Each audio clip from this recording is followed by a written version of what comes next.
way, we're gonna seize the day. We got some crazy games to play today. Game Away! Hey gamers, Nick from Game Away here to bring you my review of Super Mario Odyssey, a game that at its core is a celebration of all Mario games in an action-packed 3D adventure. Does this title do enough to justify a purchase, or will his trip around the world be a waste? Let's find out.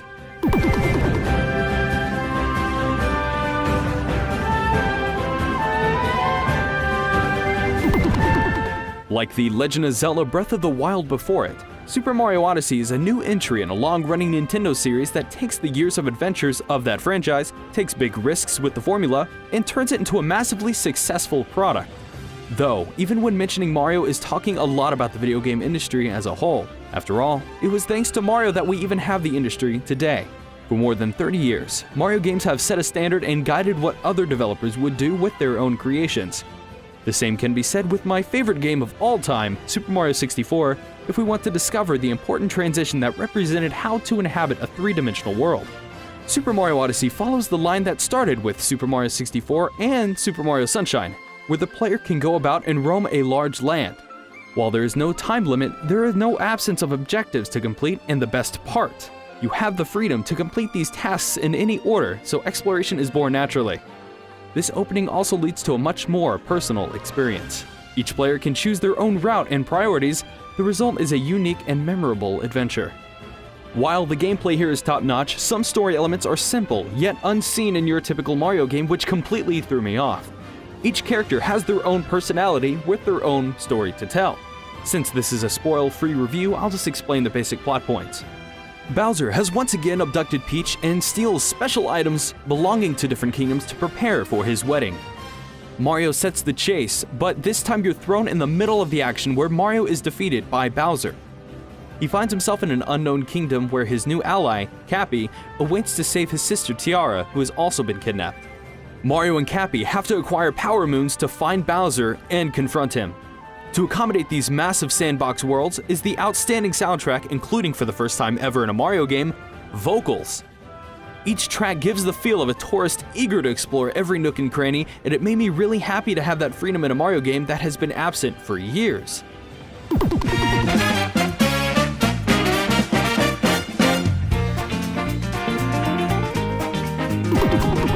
Nintendo has really outdone themselves with the amount of detail that went into crafting a piece of art that I believe became an instant classic. The sheer amount of creativity and charm that resonates from this game is almost unbearable, and I mean that in a good way. When it comes to the graphical prowess of the Switch and Nintendo's knowledge at taking advantage of it, we get a fantastic looking game at a buttery, smooth frame rate. This is hands down the best looking game on Nintendo's hybrid console. The game runs at a dynamic resolution ranging up to 900p at a near 60 FPS docked, and is slightly decreased when undocked to hold that beautiful 60 frames per second. The look of Mario and the surroundings is enriched by excellent shaders, unexpected volumetric effects, and excellent use of lighting. Each kingdom that you'll discover has the imagination and outlandish creativity that makes Nintendo's reputation shine through once again. Gone are the typical Mario elemental landscapes, and it's replaced with completely new designs that take inspiration from real-world and fictional destinations. The first kingdom Mario visits will immediately make it clear how original Super Mario Odyssey is from the artistical and visual point of view.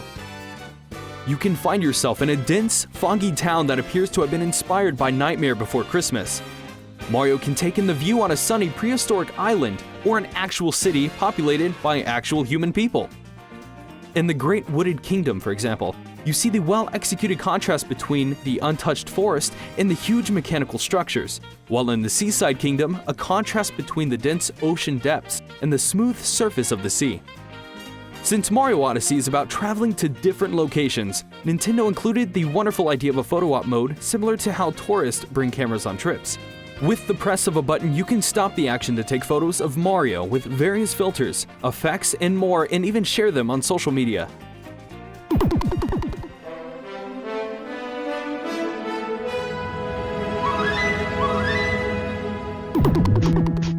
At its best, the Mario series is revered for its innovative gameplay. Odyssey feels like a faster and weighted Mario Galaxy, and the countless level secrets borrow from the likes of Mario Sunshine, especially the floodless and cappy-less platforming. I'll never forget how amazing it was to stare for hours at Mario 64 as if I've tumbled through a picture frame only to find power stars in return. In Odyssey, however, you are finding moons instead of power stars, but the major innovation here is the capture system. Mario can throw his partner Cappy onto an enemy to become it. So for much of the game, adversaries are potential tools, making the environment that much more important to pay attention to. Nintendo has once again managed to catch something so simple and reinvent it, giving rise to a set that never ceases to amaze and is fresh in each iteration. When I become a mustachioed dinosaur early on, and the time I was a Goomba jumping on multiple other Goombas to make a tower, I was giddy with excitement. When I first started the game, I was under the impression the game would be so easy for a veteran Mario player like myself. This is only partly true, and I think it's with the design specifically related to the kingdoms and not Mario himself. You are able to do whatever you want with no restrictions. On the surface, if you want to just get enough moons to move on to the next kingdom, the challenge won't be there because it's not where the challenge is supposed to exist. The increased difficulty comes from scouring the kingdoms for every character event, moon, and other trinkets. Leaving no stone unturned rewards in many ways, including finding pipes that will transport Mario to the past in brief phases, accompanied by the already 8-bit classic themes from the franchise.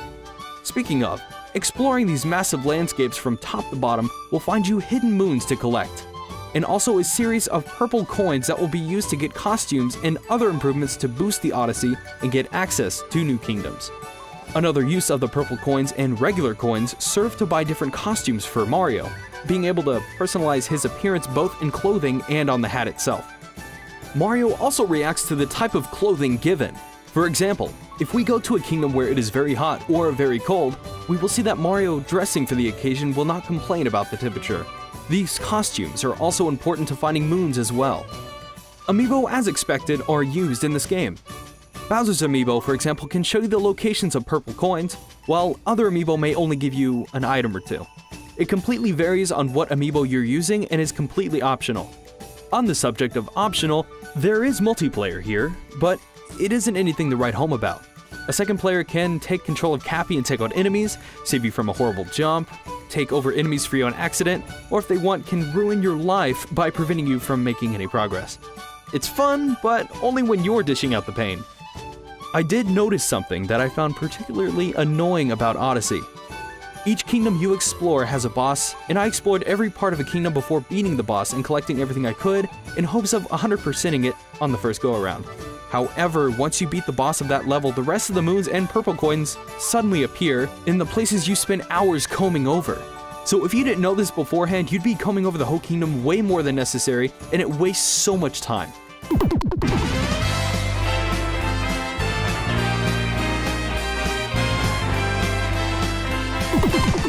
Nintendo's Jazzy Sound Studio is back and brings us a whole new catchy theme to get stuck in our heads. Take a listen to this one. It's freedom like you never knew. The soundtrack is simply spectacular, and the live orchestra that's been used for the majority of the tracks are outstanding, and it really shows how much love and uniqueness has been injected into the game. The songs are capable of intelligently exploiting contrasts, surprising players with jazz, blues scales, and even songs with vocals, which are completely new to the Mario games.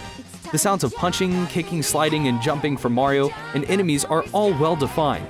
References to past games using the small sound effect and quick tunes pop up every now and then, which are a delight to hear. Jump Up Superstar is absolutely my favorite track in this game, and even now I can't stop humming to it. Someone please send help. The age-old question. Should you play this game? Yes. Mario Odyssey is a great example of ingenuity and inventiveness, a collection of unexpected situations, and a master of clever level design. It's a cool and fun video game in its purest sense, and is a title that will never stop filling the hearts of old and new players. Hey, thanks for watching my review of Super Mario Odyssey. If you liked what you saw, then maybe share it on social media, including Reddit. By the way, we have a Patreon account, so if you want to donate your hard-earned money, join our exclusive Discord, and tell us what to do, then head over to the link in the description below. Until then, later!